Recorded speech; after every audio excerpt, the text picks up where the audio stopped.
ఓం సహనా భవతు సహనౌ భునక్తు సహ వీర్యం కరవావహై తేజస్వినావధీతమస్తు మా విద్విషావహై. ఓం శాంతి శాంతి శాంతి. మనము అష్టావక్ర గీత గురించి విచారణ చేస్తుంటే ఇందులో మొదటి అధ్యాయంలో సాధన చతుష్టయ సంపత్తులతోటి యుక్తుడైన జనకుడు శ్రేష్ఠుడైన శ్రోత్రియ బ్రహ్మనిష్ఠులైన అష్టావక్ర గురువుల దగ్గరికి పోయి జ్ఞానం అంటే ఏంటి, మోక్షం ఎలా లభిస్తుంది, వైరాగ్యాన్ని ఎలా పొందాలని అడిగిన ప్రశ్నలకు అష్టావక్రుడు ఉత్తరాలు చెప్పుకుంటూ తన నిజ స్వరూపం గురించి బోధ చేశాడు. ఆ బోధ విన్న తర్వాత తన మన ధన సర్వము గురువులకు సమర్పణ చేసుకున్నాడు. కాబట్టి తన జీవభావము నిలవడానికి ఏ అవకాశము లేనందుకు ఆ క్షణంలోనే ఆ అనుభూతి కూడా జనక మహారాజ్కి కలిగిన తర్వాత ఆ అనుభూతిని పొందిన వస్తువు గురించిన యథార్థంగా మళ్ళా ఉపదేశము చెందిన తర్వాత జనకుడు సహజ సమాధి స్థితికి, ఆ నిర్వికల్ప సమాధి స్థితి నుంచి సహజ సమాధి స్థితికి వచ్చి కూడా అన్నీ ఈ శరీర సంఘాతంలో క్రియలు జరుగుతున్నప్పటికీ కూడా ఆ స్థితిలో ఉన్న ఆనందాన్ని వ్యక్తం చేస్తున్నాడు. కొన్ని శ్లోకాల తన అనుభూతిని మనము చూసాము. ఇంకొన్ని శ్లోకాల ద్వారా తన ఆత్మానుభూతిని వ్యక్తం చేస్తున్నాడు. 10వ శ్లోకం. మత్తో వినిర్గతం విశ్వం మయ్యేవ లయమేష్యతి మృది కుంభో జలే వీచిః కనకే కటకం యథా.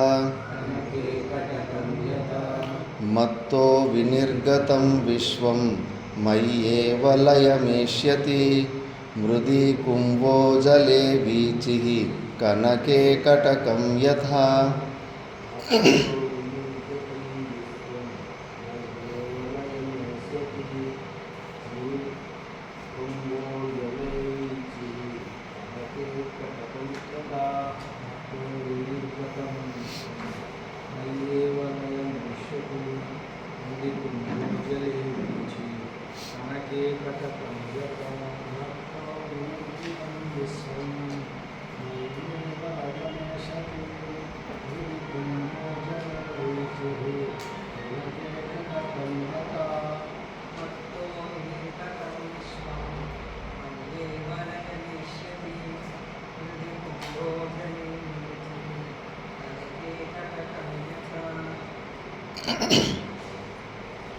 ఎలాగైతే కుండలో ఉన్న నామము రూపము మట్టిలో లయమైనట్టు, మళ్ళీ నీళ్ళలో ఉన్న అలలు నొరగ, మళ్ళీ ఆ నీటి బుగ్గలు ఇవన్నీ కూడా నీళ్ళలో ఎలాగైతే లయమైపోయాయో, మళ్ళీ నెక్లెసు, బ్రెస్లెటు, తాలిబొట్టు అని రకరకాల పేరుతో ఉన్న నగలన్నీ బంగారంలో లయమైనట్టు, అలాగే ఈ సంపూర్ణ విశ్వము, నా ఈ శరీర సంఘాతము మొత్తం అంతా కూడా నా స్వరూపంలోనే లయమైపోయాయి అని అనుభవాన్ని పొందాడు. ఆ నగలు కూడా అంతే, బంగారంలో దానికి ఎన్ని పేర్లు ఉన్నాయి.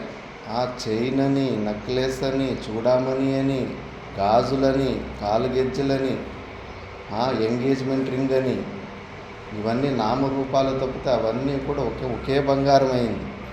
నువ్వు కుదో పెట్టడానికి పోయినప్పుడు ఇది నా ఎంగేజ్మెంట్ రింగు, దీనికి సామాన్యంగా 5,000 ఎందుకు ఇస్తావు, 50,000 ఇమ్మంటే వాడు ఇవ్వడు. వాడికి ఆ విశేషం కనిపించదు, వాడికి బంగారం తూకమే కనిపిస్తుంది. కాబట్టి అక్కడ వాడికి ఆ సామాన్య జ్ఞానమే ఉంటుంది, ఆ గిరివి పెట్టి తీసుకున్న మార్వాడికి. అలాగే ఈ జ్ఞానికి తన స్వరూప జ్ఞానమే ఉంటుంది. అందులో నుంచి ఈ నామరూపాలకు అసలు అస్తిత్వమే ఇవ్వడు. అలాగే ఈ సంపూర్ణము ఈ పరిచ్ఛిన్న బుద్ధి, సకల ప్రపంచము, ఈ శరీరము, మనసు, బుద్ధులు అన్నీ కూడా నా సచ్చిదానంద స్వరూపంలోనే లయమైపోయాయి అని అనుభవిస్తున్నాడు, అనుభవించి చెప్తున్నాడు. ఇప్పుడు ఇంకా ఇంతకు ముందు ఎప్పుడు పుట్టినప్పటి నుంచి చచ్చే వరకు నేను అంత శ్రేష్టమైన సచ్చిదానంద స్వరూపుణ్ణి తను అనుకోలేదు, ఇతరులైతే అసలు చెప్పరు. చిన్నప్పటి నుంచి నువ్వు పనికిరానివాడివి, నువ్వు ఇలాంటి వాడివి, నువ్వు అలాంటివి, దుర్మార్గుడు, దుష్టుడివి, అట్లా ఇట్లా అని ఎవ్వరు కూడా మనల్ని యథార్థంగా నువ్వు సాక్షాత్ పరమాత్ముడని చెప్పిన వాళ్ళు ఎవరు ఉండరు. అందుకే వాళ్ళు చుట్టూ ఉన్న వాళ్ళు మాటలు విని స్వయంగా నేను చాలా అల్పజ్ఞానాన్ని ఊహించుకుంటూ ఉంటే, కానీ నేను అలాంటి వాడిని కాదు, నేను చాలా మహత్తరమైన సచ్చిదానంద స్వరూపుణ్ణి, చాలా గొప్పవాడిని నేను. అలాంటి గొప్ప స్థితిని వదిలిపెట్టేసి పరిచిన్న బుద్ధికి వచ్చేసింది. అనవసరంగా వాళ్ళ మాటలు వీళ్ళ మాటలు విని నా మైండ్ బయాస్ అయిపోయి నేను కూడా అలాగే మోసం పడి పరిచిన్నుని జీవుని నమ్ముతా ఉంటి అని చెప్పేసి ఇప్పుడు తనకు తాను నమస్కారం పెట్టుకుంటాడు. అహో అహం నమో మహ్యం వినాశో యస్య నాస్తి మే బ్రహ్మాది స్తంభ పర్యంతం జగన్నాశేపి తిష్టతః. ఇంకో 3 శ్లోకాలు అలాగే చదువుతాం. అహో అహం నమో మహ్యం ఏకోహం దేహవానపి క్వచిన్న గంతా నాగంత వ్యాప్య విశ్వమవస్థితః. అహో అహం నమో మహ్యం దక్షో నాస్తిహ మత్సమః అసంస్పృశ్య శరీరేణ ఏన విశ్వం చిరం ధృతం. అహో అహం నమో మహ్యం యస్య మే నాస్తి కించన అథవా యస్య మే సర్వం యద్వాంగ్మనస గోచరం. ఉచ్చారించు.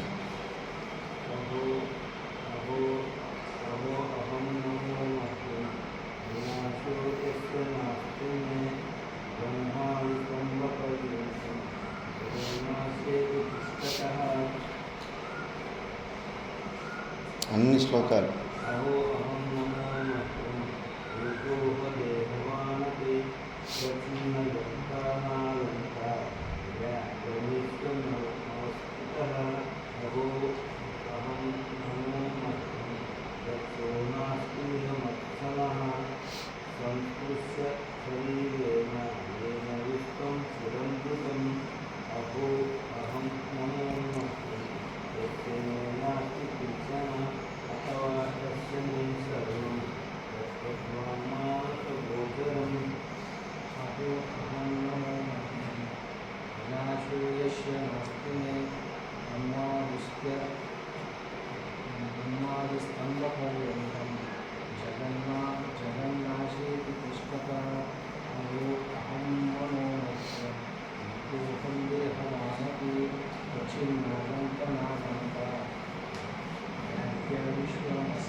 అహో అహం ఆశ్చర్యంగా ఆ అనుభూతిని పొందిన తర్వాత ఎగ్జైట్మెంట్ ఉంది, విపరీతమైన ఎగ్జైట్మెంట్ ఉంది. అందుకే ఆ సమాధి స్థితిలో మొదటిసారి పోయినప్పుడు వాళ్ళ పెదల్లో ఒక స్మైల్ ఉంటుంది, ఒక పరమానందం ఉంటుంది. హావభావాల్లో ఆ పరమానందంలో మునిగి తేలాడుతూ ఉంటారు. అది ఆశ్చర్యము. అహో అహం నమో మహ్యం. ఇన్ని రోజులు నేను పరిచ్ఛిన్నుని అనుకొని, నేను అల్పుని అనుకొని నాకు నేనే మర్యాద ఇచ్చుకోలేదు. వాళ్ళు వీళ్ళు ఇవ్వడం కాదు, అసలు నాకు నేను నన్ను చిన్న చూపు చూసుకున్నాను. కానీ నా నిజమైన స్వరూపం ఎంత గొప్పది. నేను అంతటికి సకల సృష్టికి ఆధారభూతమైన అధిష్టానభూతమైన సచ్చిదానంద స్వరూపమే నా నిజమైన స్వరూపం. అంత గొప్ప స్థితి నాది. అలాంటి స్థితిని ఇన్ని రోజులు ఎలా మర్చిపోయి ఉంటే వినాశో యస్య నాస్తిమే. నాకు అసలు నాశమే లేదు. అనవసరంగా ఈ మృత్యుకి భయపడతా ఉంటే అయ్యో నేను లేకుండా అయిపోతాను, నేను అనుకున్న వాళ్ళు నాకు లేకుండా అయిపోతారని అనవసరంగా అనుకుంటా ఉంటే బ్రహ్మాది స్తంభ పర్యంతం జగన్నాశేపి తిష్టత. బ్రహ్మ నుంచి చిన్న చీమ వరకు మొత్తం అంతా ప్రళయకాలంలో అంతా నాశనం అయిపోయినప్పటికీ కూడా నేను ఎప్పటికీ ఉంటాను. అప్పుడు కూడా నేను నాశనం కాను. అలాంటి స్వరూపాన్ని నేను. అహో అహం నమో మహ్యం. నాకు నమస్కారం అని. అహో అహం, నాకే నమస్కారం. ఎందుకంటే దానికన్నా పెద్ద వస్తువు ఇంకోటి లేదు, దానికన్నా భిన్నంగా పరమాత్మ లేదు కాబట్టి నమస్కారం. ఏకోహం దేహవానపి. శరీర తాదాత్మ కాసేపు ఉన్నప్పటికీ కూడా నేను అసలు ఒక్కటే స్వరూపాన్ని, నేను అద్వైత స్వరూపాన్ని. నాకన్నా భిన్నంగా ఏమీ లేదు. క్వచిన్ నా గంత వ్యాప్య విశ్వం అవస్థిత. ఎంత భయపడతా ఉంటే అయ్యో నరకానికి పోతానో స్వర్గానికి పోతానో, కొంచెం పుణ్య పనులు చేసుకోవాలా లేకపోతే నరకానికి వెళ్ళిపోతాను అని భయపడి, ఎందుకంటే నేను పోయేటోడిని వచ్చేటోడిని అనుకుంటా ఉంటే అసలు నాలో గతినే లేదు. క్వచిన్న గంత వ్యాప్య విశ్వం వస్తుంది. సర్వ వ్యాపకమైన వస్తువుని ఆకాశం నడుచుకుంటూ ఇక్కడి నుంచి అక్కడికి ఖాళీ జాగా నడుచుకొని పోదు. అది వ్యాపకమైనది కాబట్టి, అందులో క్రియ లేదు కాబట్టి. అలాంటి అక్రియ స్వరూపాన్ని, వ్యాపక స్వరూపాన్ని అనవసరంగా ఈ ప్రాణము రావటాన్ని పోవడాన్ని చూసి ప్రాణమే నా స్వరూపం అనుకొని అనవసరంగా భయపడతా ఉంటే అసలు అది నా స్వరూపము కాదు. అహో అహం నమో మహ్యం.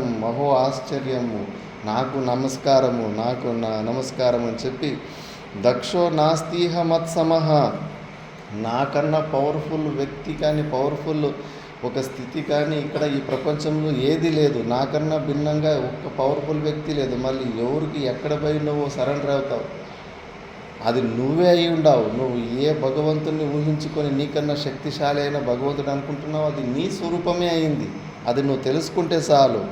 అసంస్పృశ్యో శరీరేణ ఏన విశ్వం చిరం ధృతం. అనంతకాలం నుంచి కూడా ఈ శరీరము నిలబడి ఉన్నప్పటికీ కూడా నేను దీనికి అంటుకుండా ఉండాను. ఆ పగ్గము ఉన్నంతసేపు ఎంతమందికి కావాల్సిన అది పాములాగానే కనిపిస్తూ ఉంటుంది. అలాగే అధిష్టానము ఉంది కాబట్టి అధిష్టానం ఆధారం మీదనే ఈ అవిద్య కూడా, మాయా విశిష్ట చైతన్యం అన్నీ ఉన్నాయి కాబట్టి అనాది కాలం నుంచి స్టార్ట్ అయ్యి అనంతం వరకు ఉన్నప్పటికీ కూడా నేను ఈ పాంచభౌతికమైన ప్రపంచానికి అంటుకుండానే నాలోనే నేను ఉండాను. అసలు నాకు ఇది వీటితోటి సంబంధమే లేదు. అహో అహం నమో మహ్యం. నాకు మళ్ళీ నమస్కారము. యస్యమే నాస్తి కించన. అసలు నాకు ఏమీ లేదు. ఏమంటే ఏమీ లేదు. సత్తు చిత్తు ఆనందము ఇవి కూడా వ్యావర్తకమైన లక్షణాలు కాదు, ఇవి స్వరూప లక్షణాలు. ఎలాగైతే నీల కమలము, రక్త కమలము, తెల్ల కమలము, వీటిలో తెల్లదనము, ఎర్రదనము, నీలత్వము ఇవన్నీ వ్యావర్తకాలు. నీలకమలం అంటే ఎర్ర కమలం నుంచి అది వేరు చేసేస్తుంది ఆ పువ్వుని. నీలకమలం తీసుకురా అంటే ఎర్ర కమలాలని తెల్ల కమలాలు వదిలిపెట్టి వాడు బ్లూ కలర్ లోటస్ని తీసుకొస్తాడు. ఆ లక్షణాలన్నీ వ్యావర్తక లక్షణాలు. కానీ నాలో ఉన్న సత్తు చిత్తు ఆనందం అనేది స్వరూప లక్షణాలు. 2-3 పరమాత్మలు ఉండి సత్తు చిత్తు ఆనంద స్వరూపుడైన భగవంతుడు వేరు, వేరే భగవంతుని వేరు చేయడం లేదు. అసలు ఆ భగవంతుని కన్నా వేరే వస్తువునే లేదు. స్వరూపమేవ లక్షణము. అలాంటి లక్షణాలు కలిగిన వాడిని నేను. నాలో ఆ గుణాలు కూడా లేవు, లక్షణాలు కూడా లేవు. లక్షణ ఇవ లక్ష. అందుకే అద్వైత సిద్ధిలో ఈ సత్తు చిత్తు అని ఇదంతా చెప్పడంలో కూడా దోషాలు వస్తాయి లక్షణాలు అని చెప్పేసి అసత్తు ఒక అత్యంత అభావము. అచిత్వము ఒక అత్యంత అభావము, అనానందము ఒక అత్యంత అభావము అని రివర్స్లో లక్షణాలు పెడతారు. ఎందుకంటే మళ్ళీ ఇవి ధర్మాలు అనుకునేస్తారు, భగవంతుని ధర్మాలు అనుకునేస్తారు, లక్షణాలు అనుకుంటారు. అవి లక్షణాలు కాదు, ఏకరూపం. అది 3-4 ఇప్పుడు అగ్గిలో వేడితనము, ప్రకాశత్వం, ఈ 2 లక్షణాలు. ఈ లక్షణాల వల్ల ఇప్పుడు వేడిగున్న అగ్గి, వేడి లేని అగ్గి 2 ఉంటాయి. అక్కడ చంద్రకాంత మణిని ఒక మణిని పెట్టేస్తే అందులో ప్రకాశం మాత్రం వస్తుంటుంది, వెలుతురు మాత్రం వస్తుంటుంది, కానీ హీట్ రాదు. పాతకాలం వల్ల కన్నుకట్టు ద్వారా కొంత మంత్రము ద్వారా కూడా అగ్గిలోని ఉష్ణత్వాన్ని తగ్గించేయచ్చు. మనకు శత్రువులు అయిన వాళ్ళు ఇళ్లలో పెళ్ళిళ్ళు అయినప్పుడు ఆ పొయ్యి దగ్గరికి పోయేసి ఆ మంత్రం వేసేసి వచ్చేసేవాళ్ళు. ఊరికే మంట మండుతూ ఉంటుంది కానీ వంట మాత్రం కాదు, ప్రకాశం వస్తూ ఉంటుంది కానీ అందులో వేడితనం ఉండదు. చంద్రకాంతి మణి ఒక మణి ఉంటుంది, ఆ మణి కూడా అక్కడ పెట్టేస్తే ఆ అగ్గిలో ఆ వేడితనం లేకుండా అయిపోతుంది. అలాంటి మన సచ్చిదానంద స్వరూపంలో సత్తు, చిత్తు, ఆనందం అనేది ఒకదాన్ని విడిచిపెట్టి ఒకటి ఉంటాయన్నది లేదా. ఎందుకంటే ఇవి అలాంటి లక్షణాలు కావు, ఇవి స్వరూపం లక్షణాలు ఇవి. అలాంటి నేను నమే నాస్తి కించన, నాలో ఏమంటే ఏమీ లేదు. మీరు ఏ వస్తువుని ఎలా ఊహించుకున్నా అవి ఏమి నాలో లేనే లేవు. నిర్గుణ నిరాకార స్వరూపాన్ని నేను. అథవా యస్యమే సర్వం యత్ వాంగ్మనస గోచరం, లేదా మీరు ఉన్న ప్రపంచము ఇంకా ఎక్కడ దీనికి కారణం కనిపిస్తలేదు కాబట్టి పాములాగా కనిపిస్తున్నది, పగ్గం కాకుండా ఇంకా వేరే చోట ఎక్కడ దానికి కారణం చూపించలేము కాబట్టి ఆ రూపంలో మీరు అటాక్ చేయడానికి వస్తే కానీ అంతటా నేనే ఉన్నాను. సర్వం బ్రహ్మమయం, ఆరోపితమైనది అధిష్టానం కన్నా భిన్నంగా లేదు కాబట్టి అజ్ఞాన దశలో మీరు చూస్తున్నారు కాబట్టి అక్కడ కనిపిస్తున్నది మొత్తము పరమాత్ముడే. ఎన్ని రకాల పాములు కనిపిస్తున్నప్పటికీ అక్కడ ఉన్నది పగ్గమే. ఆ రూపంలో అంతటా నేనే ఉన్నాను అని ఇలా అనుభూతిలో పొందినాడు. నెక్స్ట్ శ్లోకంలో ఈ త్రిపుటి కూడా లేదు అని, ఇది చాలా సూక్ష్మంగా గ్రహించాలి. జ్ఞానం జ్ఞేయం తథా జ్ఞాత త్రితయం నాస్తి వాస్తవం అజ్ఞానాద్ భాతి యత్రేదం సోహమస్మి నిరంజనః. జ్ఞానం జ్ఞేయం తథా జ్ఞాత త్రితయం నాస్తి వాస్తవం అజ్ఞానాద్ భాతి యత్రేదం సోహమస్మి నిరంజనః.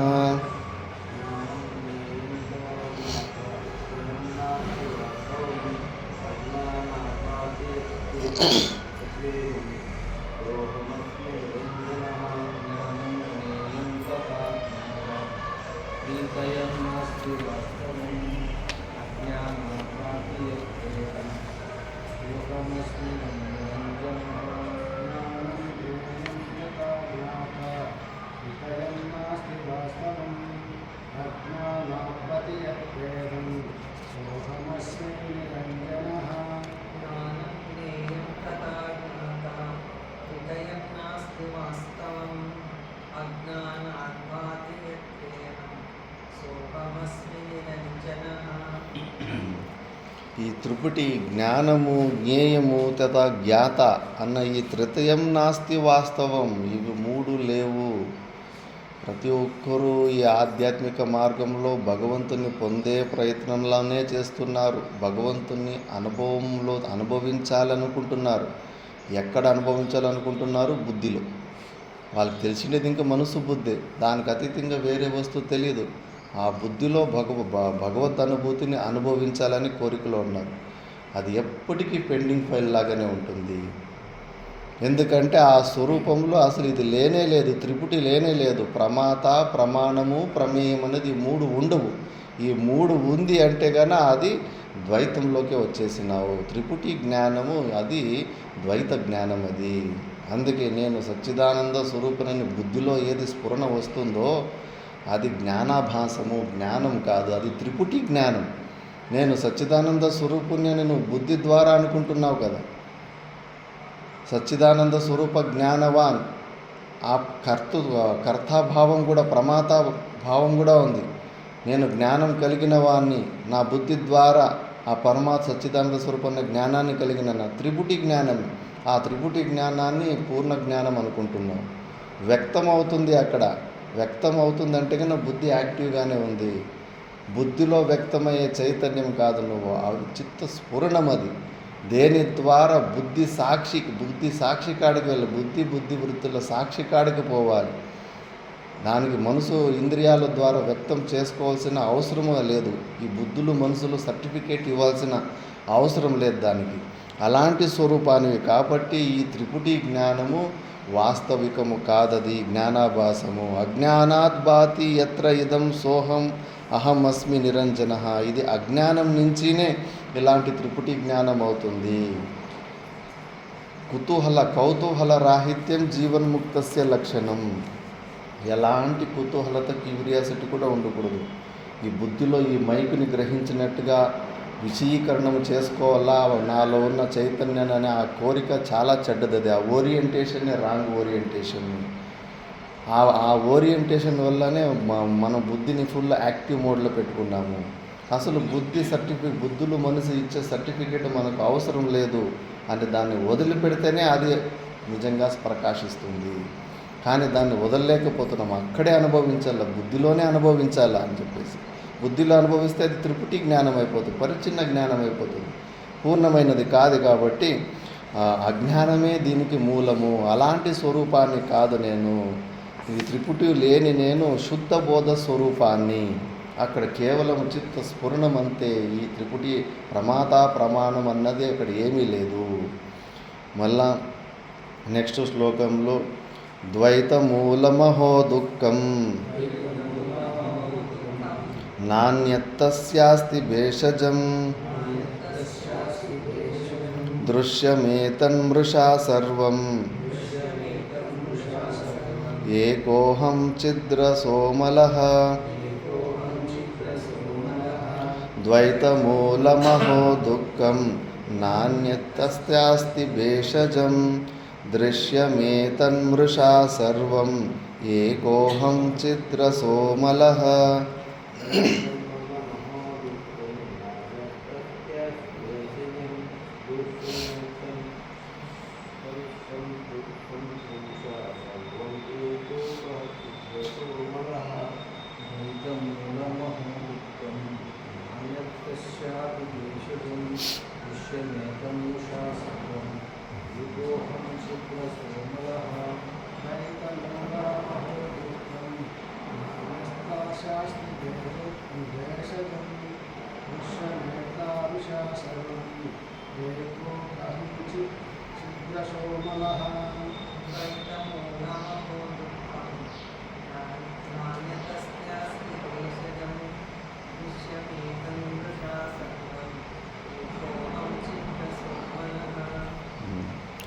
ద్వైతమూలం మహో దుఃఖం.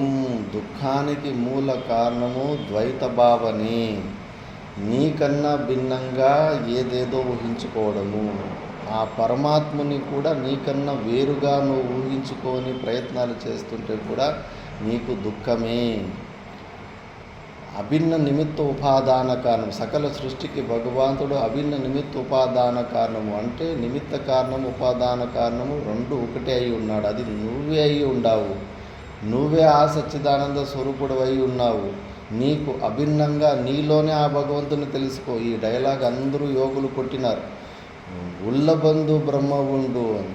శిలను ప్రతిమ చేసి చీకటిలో ముక్కి మృక్కవలనిక మూడులారాని వేమన యోగి అంటారు. రాతిని చెక్కుని అంధకారమైన గుడిలో పెట్టి మొక్కుతారంటే నీలోనే ఉన్నాడు ఆ పరమాత్మ. డైలాగ్ కొట్టినారు కానీ అది నీ స్వరూపమే, నీ సాక్షి చైతన్యంగా నువ్వే ఉండావు. కాబట్టి నువ్వు ఈ ద్వైత భావన, నీకన్నా భిన్న భావన ఆటోమేటిక్గా వచ్చేస్తూ ఉంటుంది. నీకు తెలియదు కాబట్టి స్టార్టింగ్లో కొన్ని రోజులు ఉపాసన, భక్తి ఇవన్నీ చేసుకున్నా పర్వాలేదు. కానీ ఇక్కడ దాకా రావాలి, భగవంతుని యథార్థంగా తెలుసుకోవాలి.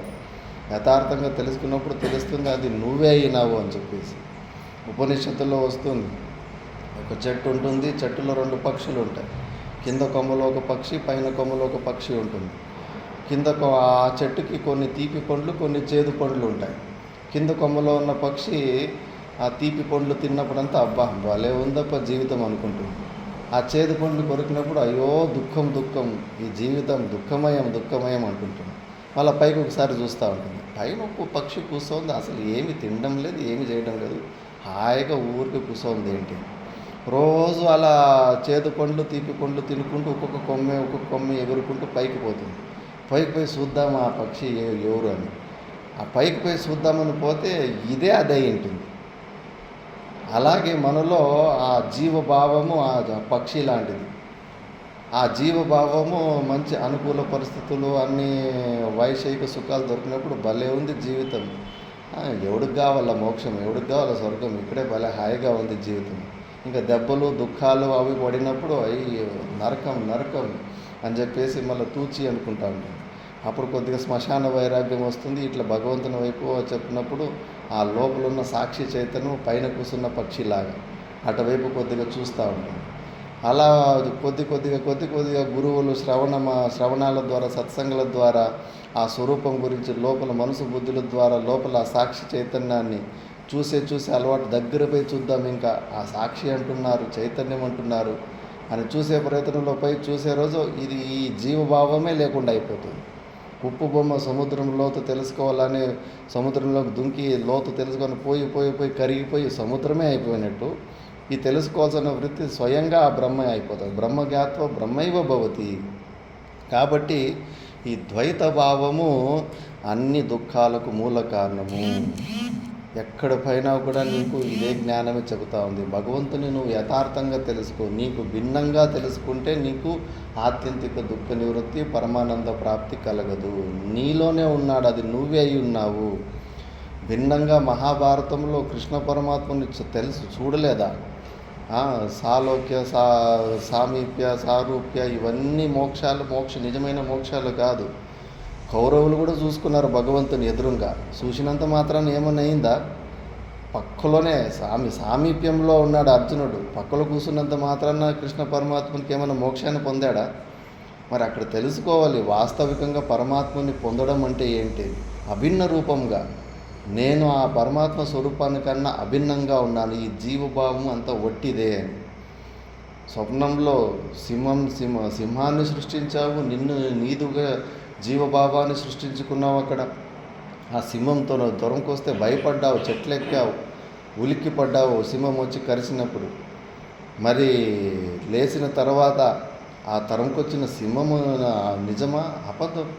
పోనీ ఆ సింహాన్ని చూసి భయపడిన ఆ జీవుడు కూడా ఉండి కదా స్వప్నంలో, పోనీ వాడేమన్నా నిజమా? వాడికి పోనీ కొద్దిగా ధైర్యం ఇచ్చి సమాధానం చెబుదామంటే వాడు లేడు కదా, వాడు కూడా అబద్ధమే. అయ్యో నాకు దుఃఖము, నాకు కష్టాలు, నేను సచ్చి పుట్టేటని ఇప్పుడు ఏది జీవభావము, జీవుడు అంటున్నాడు కదా, అసలు వాడు లేడు. వాడు ఎవడన్నా ఒక నిజమైన వ్యక్తి అయితే వాడికి ఏదైనా పరిష్కారం చెప్పొచ్చు. అందుకే రమణ మహర్షి, సరే అప్ప నీకు సమస్యలు ఉన్నాయి, నా దగ్గర పరిష్కారానికి వస్తున్నావు, ఫస్ట్ నువ్వు ఎవరో చెప్పు, నాకు నీ యథార్థ స్వరూపము చెప్పు, ఆ జీవుడు ఎవరో కొద్దిగా చూడు, వాడిని కొద్దిగా ఆగి మనసుని శాంతంగా ఉంచుకొని చూడు. అసలు చూడనీకపోతే అసలు వాడు లేడు. వాడు లేని ఆ జీవుని సమస్యలు తీర్చడానికి బయలుదేరినావు. ఎలా అవుతుంది అది? లేని వ్యక్తి సమస్యలు ఎలా తీరుతాయి? కాబట్టి ఈ ద్వైత భావం మంచిది కాదు. కాబట్టి నాణ్యతస్యాస్తి దృశ్యమేతద్ మృషా సర్వం. ఈ దృశ్య కోటికి వచ్చిందంటే మృష. దృశ్యం అంటే అర్థం చేసుకోవాలి. కేవలం కంటికి కనిపించేది మాత్రమే దృశ్యము కాదు. దేని గురించి అయినా జ్ఞానం కలిగిందంటే అది దృశ్య కోటికి వచ్చేస్తుంది. ఖాళీ జాగా మళ్ళీ ఆకాశము కంటికి కనిపివు. కంటికి కేవలము కలర్ ఉన్నవి, షేప్ల ఆకారాలు ఉన్నవి కనిపిస్తాయి. గాలికి ఏం కలర్ ఉంటుంది? ఖాళీ జాగానికి ఏం కలర్ ఉంటుంది? కలర్ రూపం లేదు కాబట్టి వాడుకు అవి కళ్ళ ద్వారా దృశ్యం కాదు. అవి కూడా దృశ్యకోటిలో ఎందుకు వేశారంటే జ్ఞానవత్వం దృశ్యత్వం. అవి కంటికి కనిపించకపోయినా కూడా మనసు బుద్ధుల ద్వారా అనుమానం ద్వారా జ్ఞానం అయిపోతుంది. ఇక్కడ ఖాళీ జాగా ఉన్నందుకే మనమంతా కూర్చోగలిగినాం. మళ్ళీ ఆ గాలి మన స్పర్శేంద్రియానికి వచ్చి తాకితే కానీ స్పర్శేంద్రియ సంయోగము ద్వారా మనకు గాలి ఉందని తెలుస్తుంది. కొమ్మలు ఆడుతుంటే కూడా గాలి ఉందని తెలుస్తుంది. ఇలా అనుమానం ద్వారా వాటి జ్ఞానం అయిపోతుంది. జ్ఞానం అయిపోయిందంటే అది దృశ్యకోటికి వచ్చేస్తుంది. మనసు బుద్ధి ఇంద్రియాల ద్వారా దేని గురించి అయినా నీకు జ్ఞానం కలిగిందంటే ఆ వస్తు దృశ్యము.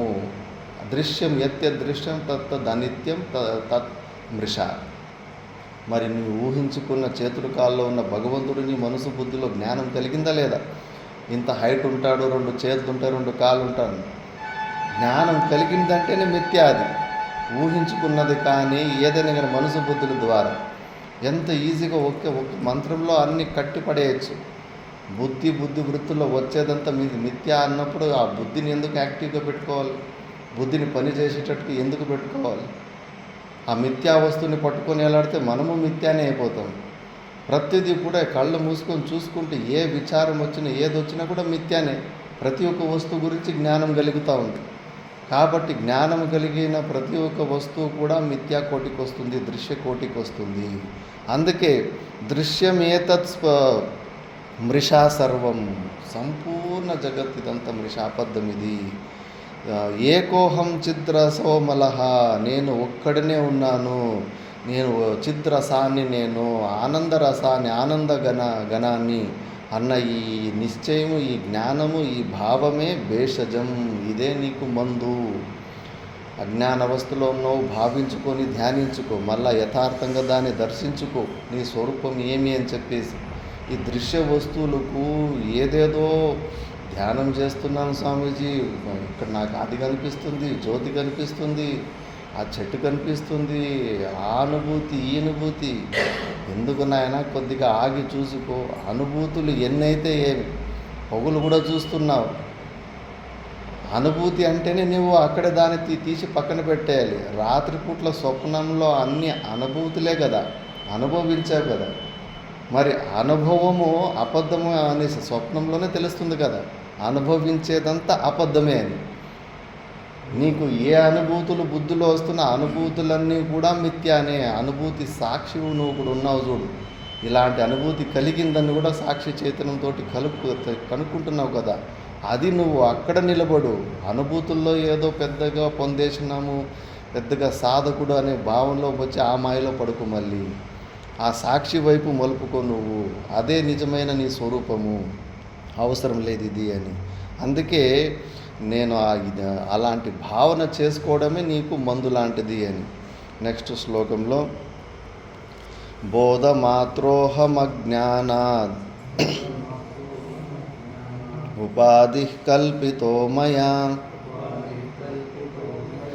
ఏవం విమృశతో నిత్యం నిర్వికల్పే స్థితిర్మమ.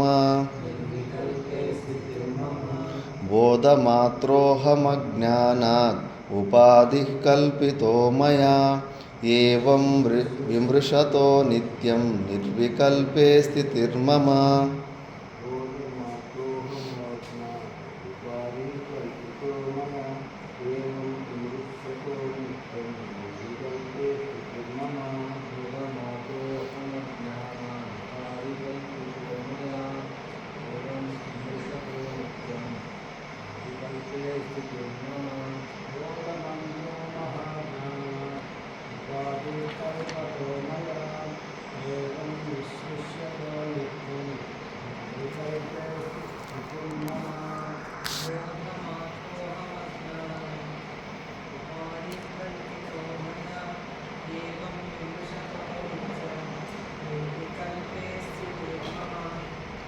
బోధమాత్రోహం, నేను కేవల బోధమాత్రాన్ని, త్రిపుటి లేని శుద్ధ జ్ఞాన స్వరూపాన్ని. అశుద్ధి జ్ఞానాన్ని కాదు, మైకు జ్ఞానము, పుస్తకం జ్ఞానం అంటే అలాంటి జ్ఞానాన్ని కాదు, విషయాలు లేని జ్ఞానాన్ని, అవిషయతయ చిత్త అనుపరక్త చిత్త స్ఫురణాన్ని నేను. అలాంటి అవిషయ జ్ఞాన స్వరూపాన్ని, శుద్ధ బోధ స్వరూపాన్ని నేను. అజ్ఞానాద్ ఉపాధి కల్పితోమయ, అజ్ఞానము ద్వారా ఈ ఉపాధులు, ఈ శరీరాలు అవి ఇవి నేను కల్పించుకున్నాను. ఈ శరీరము నాది అని భ్రాంతిని తెచ్చుకున్నాను. ఆ మనసుకు ఆ సామర్థ్యం ఉంటుంది. ఏది నువ్వు నాది అని ఊహించుకుంటావో, ఇంక ఎక్కడెక్కడ సంబంధం పెట్టుకుంటావో, నేను నాది అన్న కాడ అక్కడున్న సుఖ దుఃఖాలన్నీ నీవైపోతాయి. కాబట్టి అలా నేను కల్పితంగా నేను ఇది పెట్టుకున్నాను. ఏవం విమృశతో నిత్యం నిర్వికల్పే స్థితిర్మమ. ఇవన్నీ నేను నా నిర్వికల్ప స్థితిలో ఉండి ఇప్పుడు నేను నవ్వుకుంటున్నాను అని భర్తృహరి మహారాజ్ అంటారు. ఓ మనసా, ఇన్ని రోజులు నన్ను గూబ చేసావు నువ్వు, ఎంత మోసం చేసావు. నాకు ఈ శరీర సంఘాతానికి ఏమీ సంబంధమే లేదు. ఈ శరీర సంఘాతానికి ఉన్న సుఖదుఖాలన్నీ నా సుఖాలన్నీ నాకు మోసం చేసి నన్ను నమ్మించి ఇన్ని రోజులు నేను దుఃఖం అనుభవించేలాగా చేశాను. ఇప్పుడు నేను గురువుల ద్వారా, శాస్త్రం ఉపదేశము ద్వారా నేను నా స్వరూపాన్ని తెలుసుకున్నాను. ఇంకా నువ్వు సైలెంట్ అయిపో, లేకపోతే ఇంతకుముందు నువ్వు చేసే పనులకి నేను శిక్ష అనుభవించాను. ఇప్పుడు నువ్వు ఏదన్నా చేయలేని ఎడగొట్టు పనులు చేస్తే నువ్వే అనుభవించాను. నాకు సంబంధం లేదు, నేను ఇట్లా సాక్షిగా ఉండి చూసుకొని నవ్వుకుంటాను, నాకు ఇంకా సంబంధం లేదు అని చెప్పేసి ఇలా చెప్పుకుంటాను. అలా ఈ శరీర సంఘాతాన్ని మనము దూరం చేసుకొని చూసుకునే అలవాటు నేర్చుకోవాలి. దీనికై సుఖ దుఃఖాలకు అసలు రెస్పాండే కాకూడదు, పడాలా దీనికి అని చెప్పేసి. ఎట్లా రమణ మహర్షి ఆ తేనెటీగల్లో తన కాలు ద్వారా డిస్టర్బ్ అయినందుకు కాలు అక్కడ పెట్టి కరవాలిది ఈ కాలు ఆ ఇల్లుని డిస్టర్బ్ చేసింది, కరవనిది అని చెప్పేసి ఆ శరీరాన్ని నిష్పక్షపాతంగా దూరం పెట్టిండా లేదా? ఆ తత్వం రావాలి. అంతటి సామర్థ్యం వచ్చినప్పుడు ప్రాక్టికల్గా వేదాంతము పనిచేస్తుంది అని. మళ్ళీ నమే బంధోస్తి మోక్షోవా భ్రాంతిశాంత నిరాశ్రయ అహో మయి స్థితం విశ్వం వస్తుతో నా మయి స్థితం నమే బంధోస్తి మోక్షో వా భ్రాంతిశాంత నిరాశ్రయ అహో మయి స్థితం విశ్వం వస్తుతో న మయి స్థితం.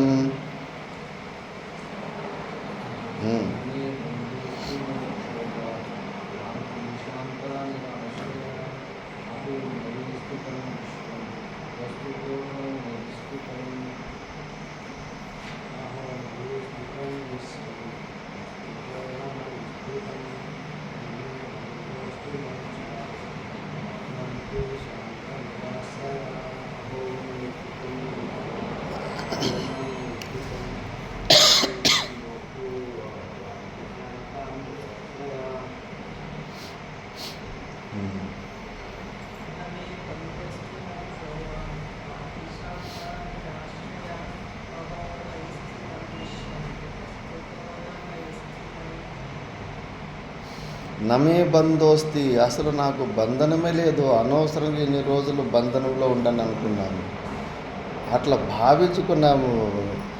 మోక్షోభా భ్రాంతి, అసలు మోక్షం పొందాను అనుకోవడం. అసలు బంధనంలో లేకపోతే మోక్షం ఎలా పొందుతావు?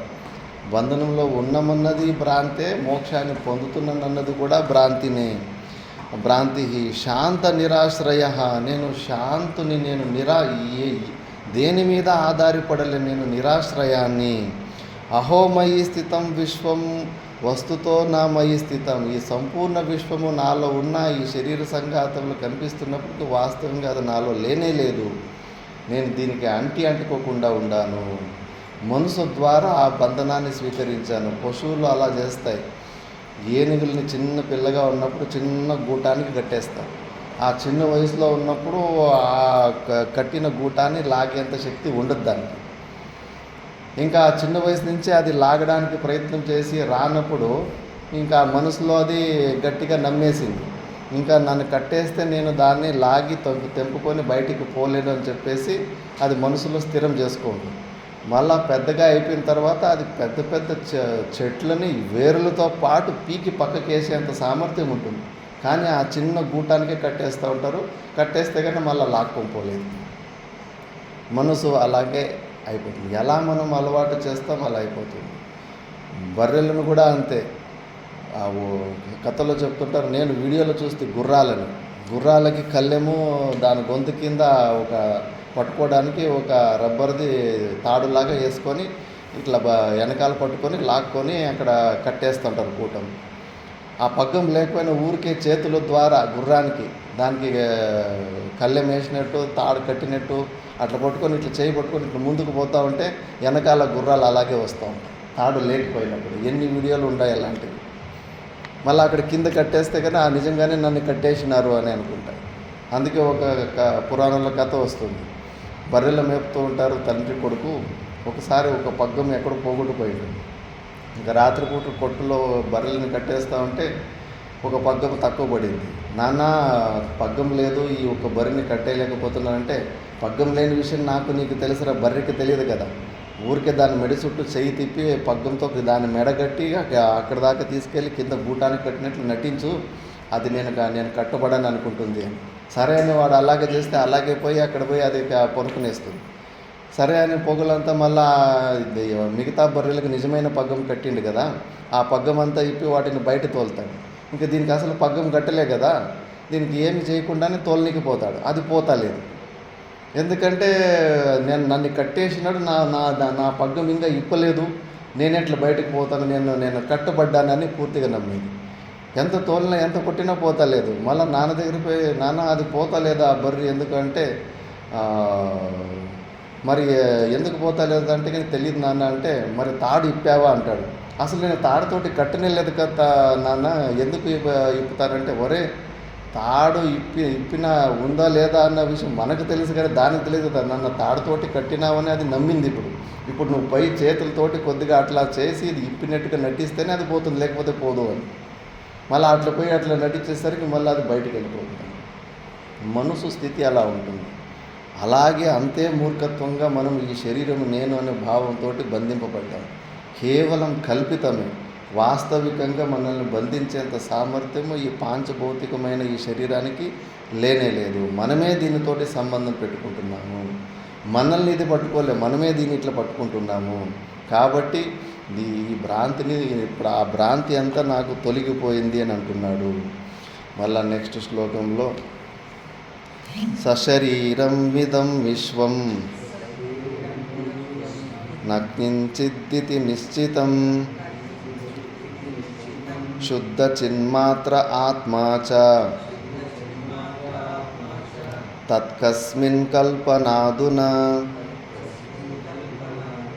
సశరీరమిదం విశ్వం నకించిదితి నిశ్చితం శుద్ధ చిన్మాత్ర ఆత్మా చ తత్కస్మిన్ నాదునా.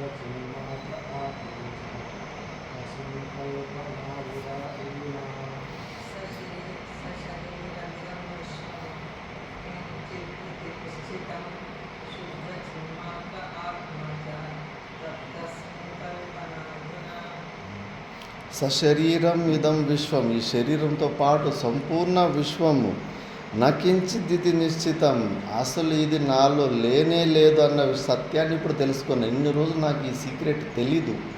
అనవసరంగా ఇరుకుపోయిన ఈ కనిపిస్తున్న ప్రపంచము జగత్తు, ఆ జగత్తు నాకు ఆధారం అనుకున్నాను. ఆ జగత్తులో నాదొక శరీరం ఉంది, ఆ జగత్ ఆశ్రితమై నేను ఉన్నాను అనుకున్నాను. కానీ ఇప్పుడు నా ఆశ్రితంగా ఈ శరీరము వల్ల నాకు ఈ ప్రపంచము ప్రతీతి ఉంది అని ఇప్పుడు తెలుసుకున్నాను. అసలు నాలో ఇవి ఉండడానికి లేనే లేదు. శుద్ధ చిన్మాత్ర ఆత్మను నేను. ఈ విషయాన్ని, ఈ సత్యాన్ని నేను ఇప్పుడు తెలుసుకున్నాను. అందుకే కస్మిన్ కల్పనాదున, ఇంకెలా ఈ మాయ నాకు ఇంకోసారి పునర్జన్మ వస్తుంది. ఇన్ని రోజులు ఈ సత్యం తెలియదు కాబట్టి మళ్ళీ జన్మలకు వచ్చేసి మళ్ళీ ఇరుక్కుపోతున్నాను. ఇప్పుడు నేను ఎవరన్న విషయాన్ని తెలుసుకున్నాను. కిమిచ్చన్ కస్య కామాయ శరీరం అనుసంచరే, ఏమి కోరికని ఉద్దేశించి, ఏ ప్రయోజనాన్ని ఉద్దేశించి ఇంకోసారి శరీరం పట్టుకుంటుంది. స్వరూప జ్ఞానం స్పష్టంగా తెలిసినప్పుడు ఈ పనికిమాని ఈ ప్రపంచంలో నాకు రూపాయి ప్రయోజనం లేదు. పనికిమాని ఈ శరీరంతో అస్సలు ప్రయోజనం లేదు. ఈ పనికిమాని మనసు బుద్ధులతో అస్సలు నాకేమీ ప్రయోజనం లేదు. ఇంకా ఇవి దరిద్రం, ఇంకా నన్ను ఇబ్బంది పెడుతున్నాయి. అంత దీనంగా వాటిని అసహించుకొని వాటి ఇచ్చే నిర్ణయాలు నమ్మకుండా నువ్వు సాధన చేసినప్పుడు ఇంకోసారి మొలకెత్తడానికి అసలు కారణమే ఉండదు కదా. ఆ కారణాన్నే చంపేస్తున్నాం మనం. అలాంటి అనుభూతిని పొందాడు. మళ్ళీ స్వర్గము, నరకము వాటి గురించి కూడా నెక్స్ట్ శ్లోకంలో చెప్తున్నాడు. శరీరం స్వర్గ నరకౌ బంధమోక్షౌ భయం తథా కల్పనా మాత్రమేవైతత్ కిం మే కార్యం చిదాత్మనః శరీరం స్వర్గనరకౌ బంధమోక్షౌ భయం తథా కల్పనా మాత్రమేవైతత్ కిం మే కార్యం చిదాత్మనః.